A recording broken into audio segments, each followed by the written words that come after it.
नमस्कार। आप देख रहे हैं संतोष पाठक ऑफिशियल। हमारे साथ हैं संतोष पाठक जी, स्वागत और अभिनंदन।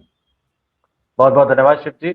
और संतोष पाठक ऑफिशियल यूट्यूब प्लेटफॉर्म के तमाम दर्शकों को नमस्कार। और भारतीय जनता पार्टी में एक बड़ा बवाल शुरू हो गया है।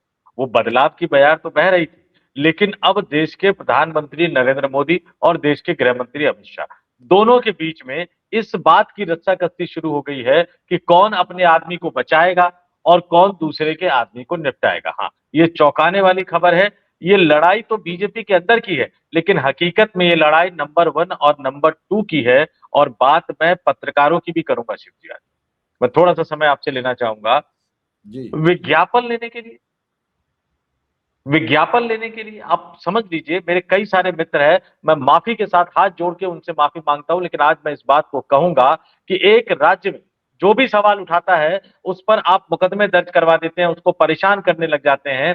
हालत ये हो जाती है कि आपके अपने विधायक जब किसी व्यक्ति के लिए आवाज उठाते हैं तो फिर आप उनकी पुरानी फाइलें खोलने लग जाते हैं। आपको याद आ जाता है कि वो भूमाफिया है और पूरा का पूरा प्रदेश चुप रहता है। वहां के पत्रकारों से आप बात कीजिए।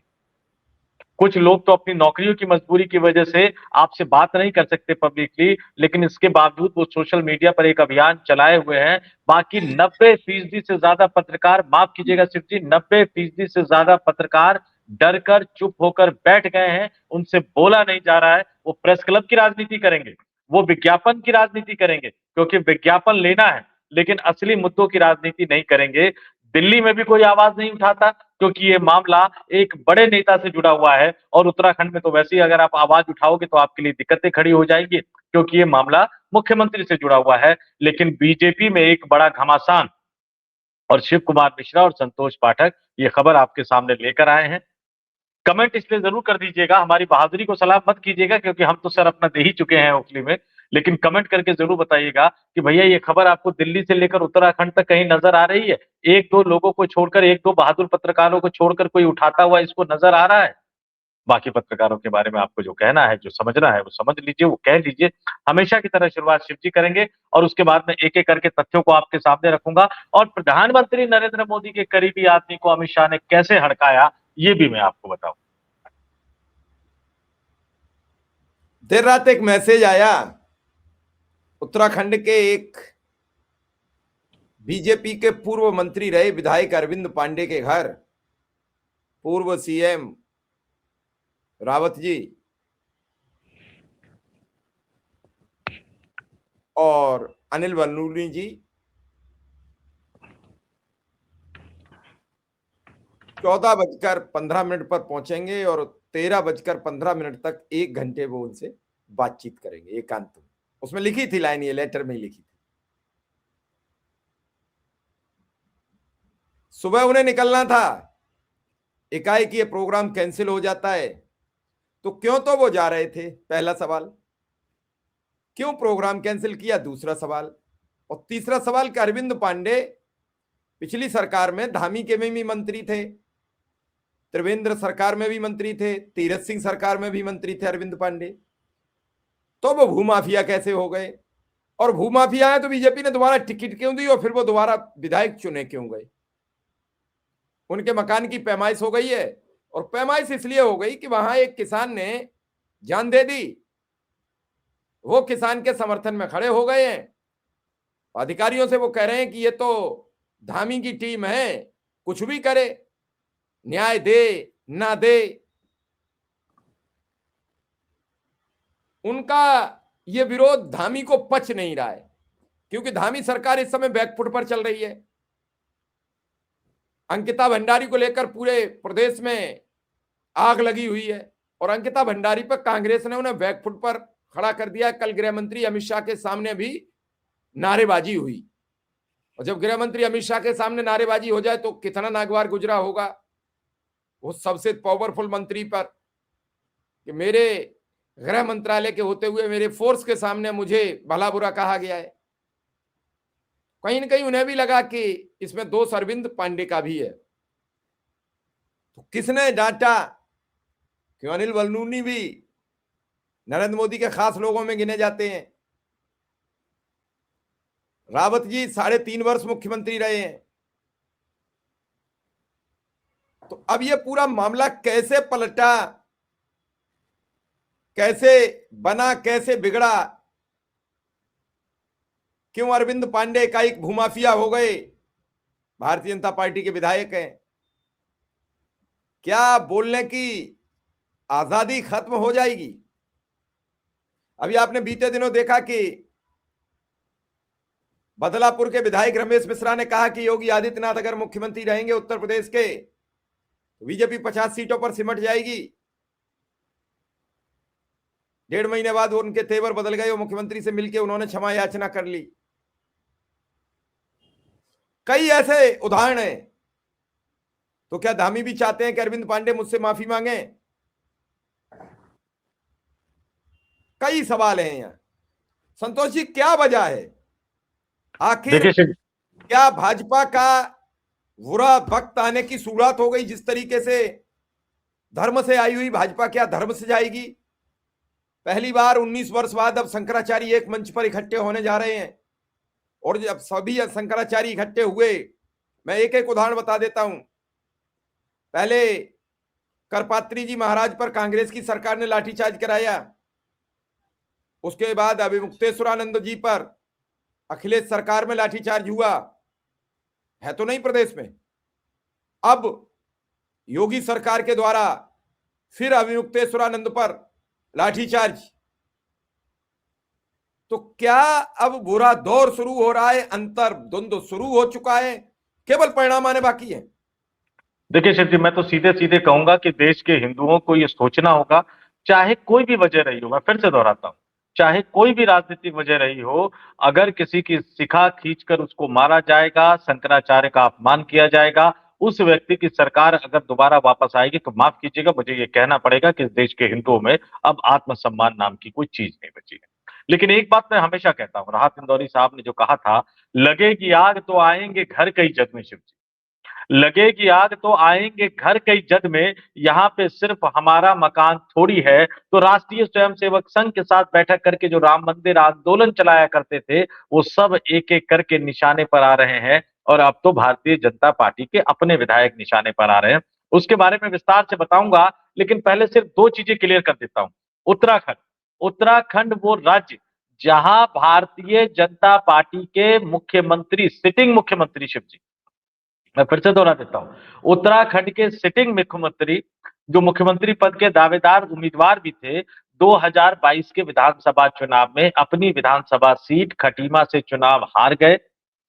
मैं उस दिन चुनाव से एक दिन पहले उनके क्षेत्र में पहुंचा था, मैं पूरा उनका अपना जो गांव है वहां घूमा, उनके आसपास के इलाकों में गया। इतना गुस्सा उनके अपने गांव में उनके प्रति लेकर था, तो जो अपने गांव के लोगों को खुश न रख सके, जो अपने विधानसभा के लोगों को खुश न रख सके, सिटिंग मुख्यमंत्री होते हुए, मुख्यमंत्री पद का उम्मीदवार दावेदार होते हुए भी अपने विधानसभा चुनाव हार जाए, जिद करके अमित शाह ने कहा कि नहीं, मुख्यमंत्री तो वही बने। ये अमित शाह की जिद, और उसका परिणाम हमने पिछले 3 सालों में देखा। अब नेताओं के बस से जो उनका जो आप समझ लीजिए कि जो बर्दाश्त करने की क्षमता है, वो निकल गई है। अब जैसे ही बर्दाश्त करने की क्षमता निकल गई तो उनको बता दिया गया कि अरे अरे अरे, तुम्हें मंत्री बना रखा था हमारी सरकार ने, तुम तो माफिया हो। अब ये मसला उठता कैसे? अनिल बलूनी के बारे में सीधे सीधे बता दूं, उनको प्रधानमंत्री नरेंद्र मोदी का आदमी माना जाता है। और जो आप जोशी साहब, याद है आपको जोशी साहब, प्रधानमंत्री कार्यालय, तो इस देश के टीवी चैनलों के संपादकों को जोशी प्लस अनिल बलूनी, ये दोनों मिलकर डिक्टेट करते थे, दोनों मिलकर आदेश देते थे। लेकिन अनिल बलूनी साहब को पता है कि जो नई टीम अब बनेगी, अब नितिन नवीन के नेतृत्व में, उसमें शायद उनको वो पद ना मिले, यानी राष्ट्रीय मीडिया के संयोजक का पद ना मिले। तो अब वो चाहते हैं कि नई टीम बनने से पहले ही वो उत्तराखंड में उनकी ताजपोशी हो जाए, उत्तराखंड के वो मुख्यमंत्री बन जाए। और इसके लिए अमित शाह के उत्तराखंड की धरती पर रहने जाने से बेहतर मौका कौन सा हो सकता है?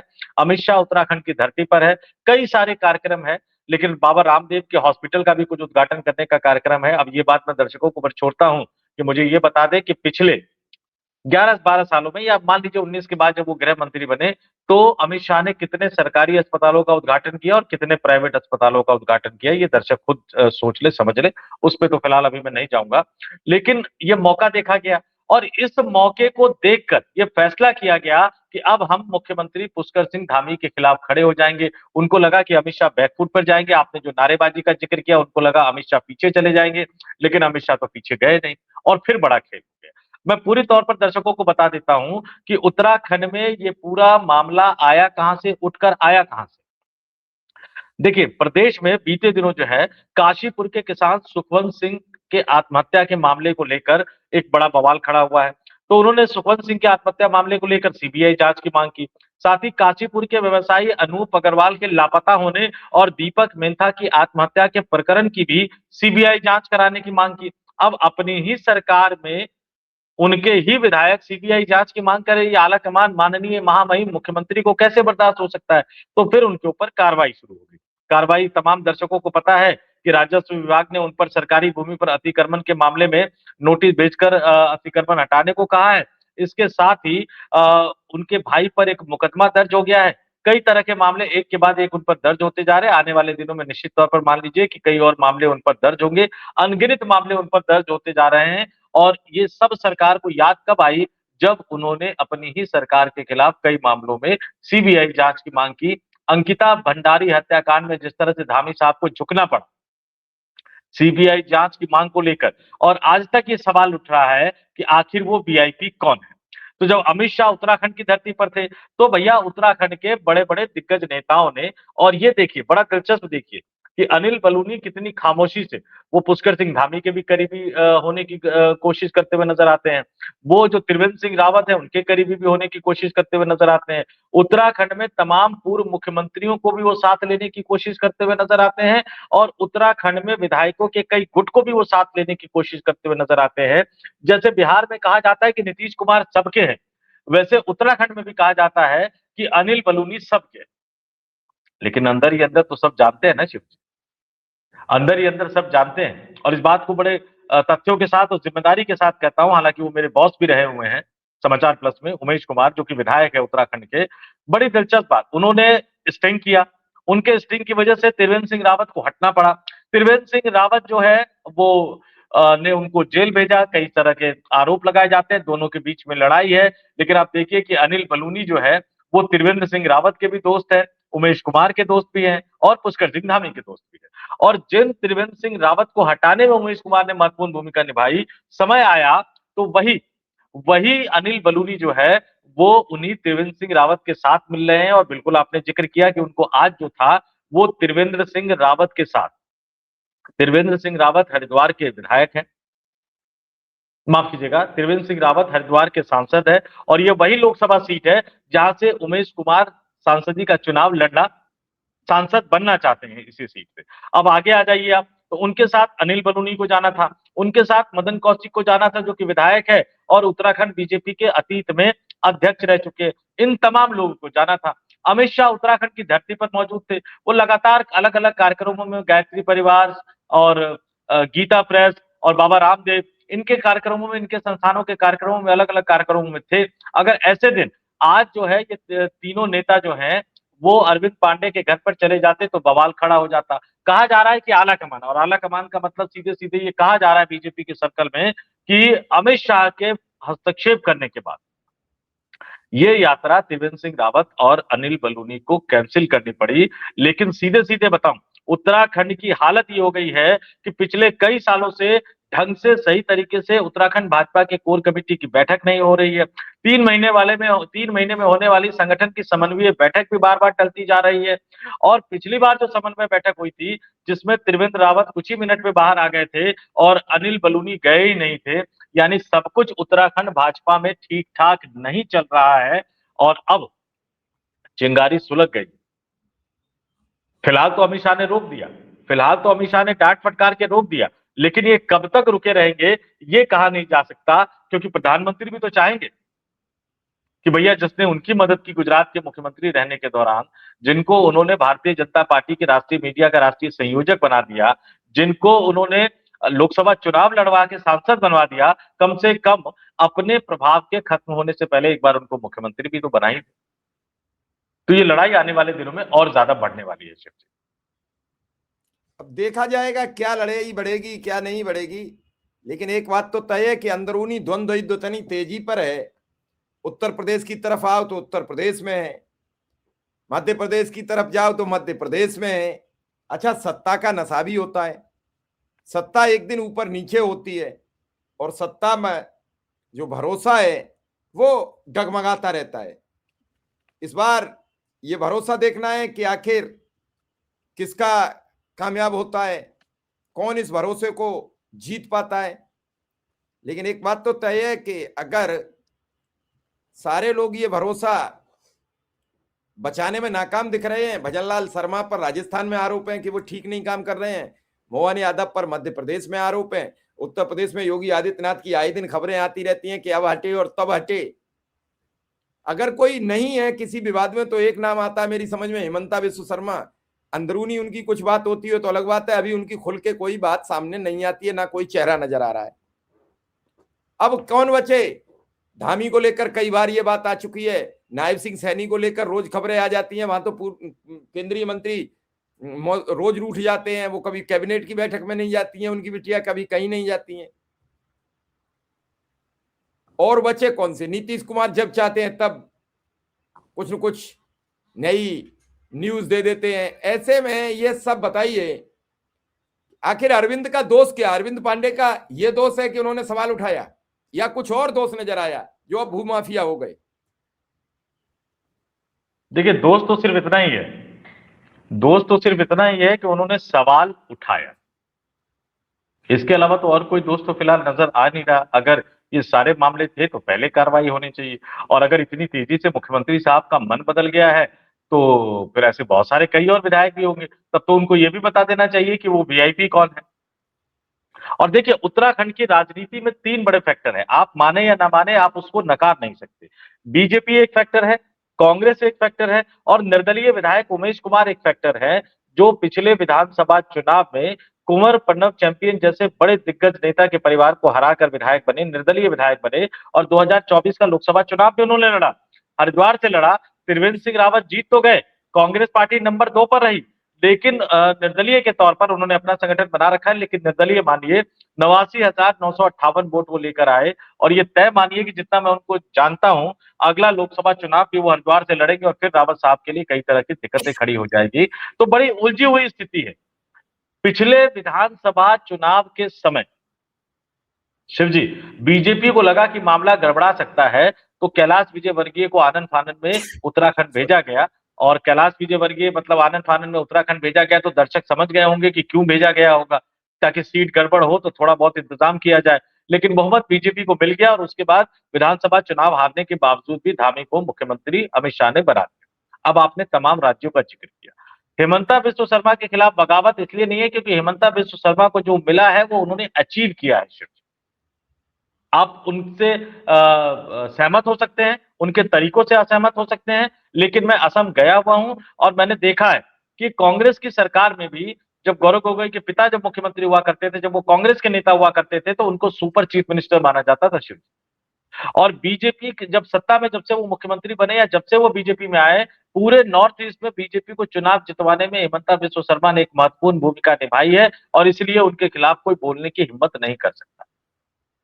लेकिन बाकी राज्यों में, उत्तराखंड में आपने एक हारे हुए व्यक्ति को मुख्यमंत्री बना दिया, हरियाणा में आपने किनको बनाया, राजस्थान में आपने किनको बनाया, मध्य प्रदेश में आपने किनको बनाया। उनसे बड़े बड़े पुराने दिग्गज नेता को आपने उनके नीचे रख दिया, तो जाहिर सी बात है, तो कुलबुलाहट तो होगी, अपमान तो महसूस होगा ही। अब उत्तराखंड देख लीजिए, भगत सिंह कोश्यारी, चलिए उम्र के हिसाब से आपने रिटायर कर दिया। रमेश पोखरियाल निशंक, वो अपने आप को रिटायर कभी मानने को तैयार नहीं होते। त्रिवेंद्र सिंह रावत को हटाकर एक बड़ा शानदार नेता आप लेकर आए, तीरथ सिंह रावत, वो बिल्कुल रेखा गुप्ता के स्टाइल में बयान देते थे, कुछ ही दिन में बीजेपी को लग गया अरे ये तो बैकफायर कर जाएगा, तो हटा के फिर धामी को बनाया गया। धामी आए तो दिल्ली में बैठे नेता को लगा कि ठीक है, अब ये भी हट जाएंगे तो फिर मेरा नंबर आएगा। लेकिन धामी ऐसे बने कि जमे हुए हैं, और अगले विधानसभा चुनाव तक जब उनके हटने की बात सामने नहीं आई, तो अब एक बड़ा अभियान, एक बड़ी लड़ाई जो है वो छिड़ गई। हालांकि अमित शाह क्यों गए? क्या प्रयागराज में जो लाठीचार्ज हुआ उसके बाद अमित शाह साधु संतों से मिलते हुए उत्तराखंड में नजर आ रहे हैं। तो उनका मिशन क्या है, इसके बारे में जैसे ही पता लगेगा मैं दर्शकों को बताऊंगा कि कहीं वो साधु सन्यासियों को मनाने तो नहीं गए, या कहीं उनको लग रहा था कि उत्तराखंड में धामी के खिलाफ एक बड़ी बगावत हो सकती है बीजेपी के अंदर, उसको थामने के लिए उत्तराखंड की धरती पर तो नहीं गए। क्योंकि उनके उत्तराखंड की धरती पर जाने के बाद, उनकी डांट फटकार के बाद त्रिवेंद्र सिंह रावत और अनिल बलूनी जो है वो अपने कदम पीछे खींचते हुए नजर आए। यानी इसका मतलब अमित शाह का उत्तराखंड की धरती पर जाना ये बताता है कि बीजेपी आलाकमान को ये समझ में आ गया है कि मामला वहां बहुत ज्यादा बढ़ता हुआ नजर आता है। और फिर उत्तराखंड के इस बवाल को सिर्फ उत्तराखंड तक सीमित मत रखिएगा। अगर उत्तराखंड में अमित शाह के आदमी को मुख्यमंत्री पद को छोड़ना पड़ा, अगर वो मुख्यमंत्री पद से हटे, भले उनको दिल्ली ला जाकर नई जो फेरबदल होने वाला है बजट सत्र के बाद मोदी कैबिनेट का, उसमें मंत्री बना दिया जाए, लेकिन अगर वो हट जाएंगे तो इसका मतलब बाकी राज्यों में, भारतीय जनता पार्टी शासित बाकी राज्यों में जो मुख्यमंत्रियों के खिलाफ जो बड़े बड़े पुराने नेता, दिग्गज नेता बगावत की जो उम्मीद है वो अंदर ही अंदर जलाकर बैठे हुए हैं, बगावत की जो आग है वो बाहर निकलनी शुरू हो जाएगी और फिर बीजेपी के लिए इनको थामना बहुत ज्यादा मुश्किल होता हुआ नजर आएगा। चलिए देखते हैं कौन मुश्किल में होगा, कौन सामना करेगा, लेकिन एक दिन तो जरूर आमना सामना होगा सबका सबसे। देखते हैं, प्रतीक्षा करेंगे किसकी जाएगी पहले कुर्सी हमें इसका इंतजार रहेगा। और इस कुर्सी की पटकथा हर कोई लिखना चाहता है। योगी दिल्ली की लिख रहे हैं, दिल्ली योगी की लिख रही है, बलूनी धामी की लिख रहे हैं, धामी बलूनी की लिख रहे हैं। अब इस सहमात के खेल में जीतेगा कौन, हारेगा कौन, मोहरा कौन सा गलत, एक मोहरा राजनीति में गलत चाल पर वजीर रानी सब कोई चारों खाने चित्त हो जाते हैं, एक गोटी पूरा सिस्टम बिगाड़ देती है। तो अभी देखना पड़ेगा कि उत्तराखंड बीजेपी अपने अंतर्द्वंद से जूझती हुई बाहर कैसे निकलेगी, अरविंद पांडे को क्या सजा मिलेगी। और मैं अपने दर्शकों से ये जानना भी चाहूंगा कि अरविंद पांडे क्या बात कई गुनहगार हैं, ईमानदारी से उठाई गई आवाज क्या गुनहगारी का सबूत होती है। तो फिलहाल इस खबर में इतना ही। आपका आभार, धन्यवाद, नमस्कार। नमस्कार। और मैं इतना ही कहूंगा, दिल्ली और उत्तराखंड के मेरे पत्रकार भाइयों, जाग जाओ। अरे सच को सच बोलना तो सीखो। नहीं बोलते सच कोई बात नहीं है, लेकिन जब ऐसे लोगों को मैं सोशल मीडिया पर, बड़े बड़े संपादक कद के पत्रकारों को जब मैं सोशल मीडिया पर सरकार के एजेंडे में फंसकर चमचई करते हुए देखता हूं तो दुख होता है। चलिए आप सही बात मत कहिए, कोई दिक्कत नहीं है, खामोश तो रहिए। काहे को सोशल मीडिया पर आकर आप अपनी भक्त पिटवाना चाहते हैं और अपने आप को बेनकाब करना चाहते हैं। तो मैं अपने तमाम पत्रकार साथियों से कहूंगा, या तो सच बोलिए, और सच का मतलब नहीं है कि क्रांतिकारी बनिए। क्रांतिकारी संतोष पाठक और शिव कुमार मिश्रा बन चुके हैं। आपको भगत सिंह बनने की जरूरत नहीं है। आपको सिर्फ खबर जो है, उस खबर को तथ्यों के साथ कम से कम रख दिया कीजिए। संस्थान में नहीं रख सकते तो सोशल मीडिया पर रख दीजिए। सोशल मीडिया पर भी नहीं रख सकते हैं तो चुपचाप खामोश होकर बैठे रहिए। फिर काहे को सरकार की चमचई और मुख्यमंत्री का पीआर करने के लिए और नेताओं का पीआर करने के लिए उतर जाते हैं। अब नोएडा वाला मामला तो पता ही है आपको शिव जी, उसमें वो एक बार का जो है वो वीडियो सब लोग शेयर किए जा रहे हैं। अरे भैया, शराब पीना जुर्म नहीं है इस देश में, और शराब पीकर अगर उसने गलत भी किया तो उतने वहां से वहां तक घटनास्थल तक पहुंचने में पुलिस ने नहीं रोका, ये भी पुलिस की नाकामी है। चालान काटते, पकड़ते, कुछ तो करते। यहाँ सवाल प्रशासन की जिम्मेदारी का है। और आपको किसी ने वीडियो दे दिया और आप वीडियो को वायरल कर रहे हो कि ये बार का वीडियो है, नशे में था, नशे में धुत था। सवाल जिम्मेदारी का तय करने का है। बहुत ज्यादा गुस्से में है पब्लिक। 2012-13 का माहौल बनता हुआ नजर आ रहा है। देश की सड़कों पर उतर के देखिए, रोडवेज की बसों में सफर करके देखिए, मेट्रो में सफर करके देखिए, देश की आम ट्रेनों में सफर करके देखिए। पब्लिक जितना गुस्से में है, ये उस तरह का गुस्सा है शिव जी जिसको मैंने 2012 में देखा। संभलना बहुत जरूरी है, क्योंकि ग्राउंड पर संपादक नहीं आते हैं। ग्राउंड पर आपके ऑफिस में एसी कमरों में बैठने वाले लोग नहीं आते हैं। ग्राउंड में आप आते हैं। जनता का सामना आपको करना होता है। लोगों के लिए आप ही सब कुछ होते हैं। इसलिए संभलना बहुत जरूरी है साथियों, क्योंकि लोग बहुत गुस्से में। चलिए इंतजार करेंगे आपकी बात का। फिलहाल इस खबर को यहीं विराम दें। धन्यवाद, नमस्कार। बहुत बहुत धन्यवाद, नमस्कार।